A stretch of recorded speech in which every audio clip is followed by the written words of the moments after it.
So here's a question for you. What happens when one of the world's biggest coal producers has to face a world that's going green? It's a huge deal. Today, we're going to dive into the story of Adaro Energy. They're an Indonesian giant, literally built on coal, that's now trying to pull off one of the biggest pivots you'll see in the entire energy sector. Okay, so to really get Adaro, you first have to wrap your head around just how massive they are. In 2022 alone, they pulled in a record-breaking $8.1 billion. Let that sink in. This isn't just some company. It's a genuine economic powerhouse. And believe me, when they make a move, the whole global energy market feels the ripples.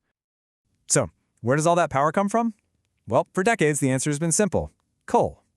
And not just any coal operation. Adaro runs the largest single-site coal mine in the entire Southern Hemisphere. I mean, their dominance in the old-school energy world is just absolute. And that's exactly what makes what they're doing now so fascinating. All right, so how did they even become this titan in the first place? Their story really starts with this relentless, almost obsessive focus on one single thing: building a perfectly efficient machine. We're talking from the very moment that coal is dug out of the ground to the second it gets loaded onto a ship. You know, a huge part of their early success was their main product, which they actually trademarked, EnviroCoal. And this was a really savvy move. See, this particular coal is naturally lower in pollutants, stuff like sulfur and ash. Now, it's still a fossil fuel, of course, but that quality gave them a real edge in the market. It became the go-to choice for power plants that were already trying to meet stricter emission standards, long before going green was on everybody's radar. And their secret sauce for dominating the market? It all came down to a strategy called vertical integration. Basically, instead of relying on a bunch of other companies, Adaro just decided, you know what? We're going to own and control every single step of the process ourselves. The goal was dead simple: become the most reliable, lowest-cost producer of coal on the entire planet. And let me just break down how they actually did it. They bought the mining contractor, a company called SIS. They took control of all the hauling, they went out and acquired the barging company OML, and then they ran the shiploading terminal IBT themselves. You see, by owning that entire chain from pit to port, they controlled their costs and they controlled their own destiny. But look, this wasn't about creating some big, happy family of companies. No way. This quote right here from their 2009 annual report, it just reveals this incredibly ruthless, performance-driven culture. It basically says every single subsidiary had to stand on its own 2 feet and be profitable. If you couldn't compete, you were out. Simple as that. This brutal internal competition is what kept the entire machine so lean and so effective. Well, all that hard-won efficiency was about to be put to the ultimate test. Because in 2013, the bottom just fell out of the global coal market. The whole thing collapsed, and suddenly, Adaro was facing its first existential threat. And the financial hit was, it was staggering. Just look at these numbers. Their net income plunged by 40% in a single year. You have to understand, for most companies, a shock to the system like this, that's fatal. Game over. And, the company's CEO at the time, Garibaldi Thohir, he was just brutally honest about the whole situation. He came right out and said, "We are price takers." He was basically admitting, hey, we're at the mercy of these huge global forces, and there's nothing we can do to control the price of coal. So what do you do in a situation like that? Well, they didn't panic. Instead, they focused on the one thing they could actually control: their own efficiency. They just doubled down.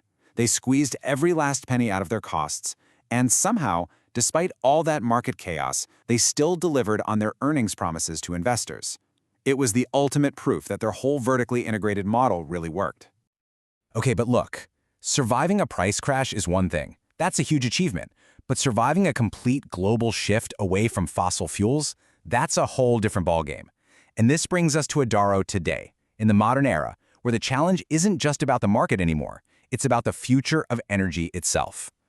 And the transformation in their strategy is, it's stark. It's night and day. You look back to 2009, and it was all about one thing: digging up more EnviroCoal as cheaply as humanly possible.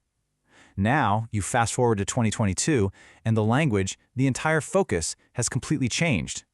Now they're talking about these 3 pillars, which include Adaro Green for renewables and this big vision for building a bigger and greener Adaro. And the way they're positioning these new ventures is frankly brilliant. Take Adaro Minerals. It focuses on something called metallurgical coal. But notice the framing here. They're not just selling coal. They're arguing that this specific type of coal is an essential ingredient for the steel you need to build the infrastructure of the green economy. We're talking wind turbines, electric cars, the whole shebang. It's a masterstroke in messaging, right? Linking their mining present directly to a renewable future. And this isn't just talk either. They're backing up this new direction with results that are really getting people's attention. I mean, in 2022 alone, they won a major environmental award while at the same time being named one of the most profitable and highest dividend-paying companies in the whole country. They're basically trying to prove that you can go green without sacrificing your financial strength. Which of course brings us to the fundamental question at the heart of Adaro's entire story today. Can the massive, and I mean massive, profits they're making from their old-school coal business actually be the engine that funds a truly green future? Or is this all just a really, really well-funded PR campaign? I mean, this table right here really shows you the raw power of their financial engine. Just look at the numbers for 2021 and 2022. That is an absolute explosion in revenue and net income. So what are they doing with all that cash? They're using this historic boom in their traditional business as a kind of war chest to invest heavily in things like hydropower, solar, and other green ventures. It's really bold and, yeah, some would definitely say contradictory strategy, right? Using the profits from the past to literally build the future.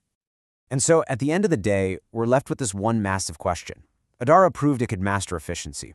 It proved it could survive a total market crash. But its greatest challenge is, without a doubt, still ahead.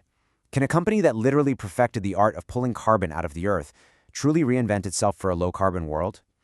You know, the answer to that question won't just define Adaro's future. It could very well provide a roadmap, or maybe a stark warning, for the entire global energy industry as it faces the same transition.